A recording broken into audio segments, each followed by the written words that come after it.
suis assistante familiale, donc famille d'accueil depuis une quinzaine d'années. Je travaillais avant sur le continent et je suis arrivée en Corse il y a 3 ans. À l'heure actuelle, j'accueille 2 enfants à temps plein, une petite fille de 6 ans et un petit garçon de 3 ans et demi.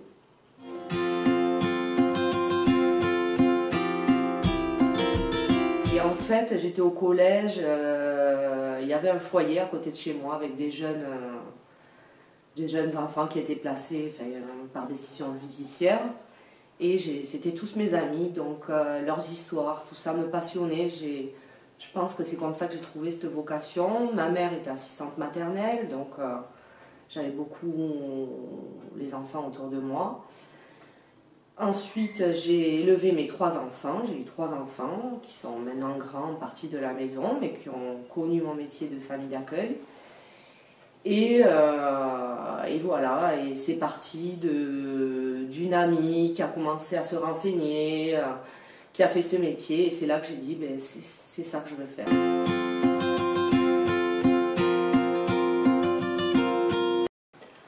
Alors mon métier m'enrichit beaucoup parce que, bien évidemment, je n'ai pas besoin de le dire, j'adore les enfants. Ça c'est primordial bien sûr, et j'ai besoin de donner de moi, de ma personne, et à des enfants c'est tellement innocent, ils n'ont tellement rien demandé, ils sont tellement en difficulté que pour moi c'est voilà quoi, c'est ma vie entre guillemets, m'occuper des enfants. Alors ce métier évidemment on ne le fait pas seul, hein, même si on exerce chez nous à notre domicile, voilà, la plupart du temps. On a quand même des réunions pluridisciplinaires avec des psychologues, des éducateurs, des chefs de service, si on a besoin de décharger des grosses émotions ou des soucis qu'on a pu rencontrer avec l'enfant qu'on accueille ou avec sa famille. Voilà, c'est vraiment une équipe, on est soudés, on peut se parler, on peut s'appeler, on peut s'envoyer des mails si on n'arrive pas à se joindre.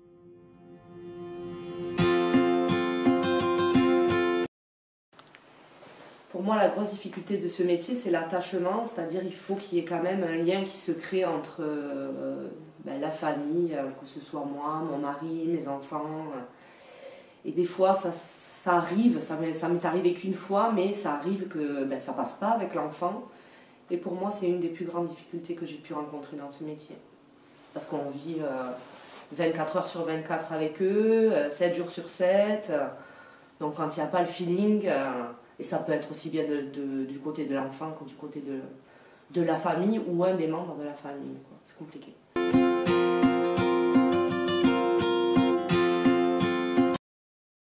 Ce que je donnerais comme conseil pour exercer ce métier, c'est déjà se concerter avec tous les membres de la famille, y compris les amis, les meilleurs amis, parce que, comme je le disais, pour être invité à manger, de 2, on se retrouve à 5, à 6, avec des petits, avec... Donc voilà, en parler autour de soi, mais bon, je pense que pour moi, c'est un des plus beaux métiers. Alors, je travaille pour l'aide sociale à l'enfance, à la collectivité de Corse. Je suis un travailleur social à part entière, hein, je fais partie de l'équipe pluridisciplinaire. Ce qu'il faut savoir, c'est qu'on a énormément de besoins en Corse. Donc n'hésitez pas, si vous voulez faire ce métier, vous voulez donner de l'amour à un enfant qui en manque pour le moment, n'hésitez pas, foncez.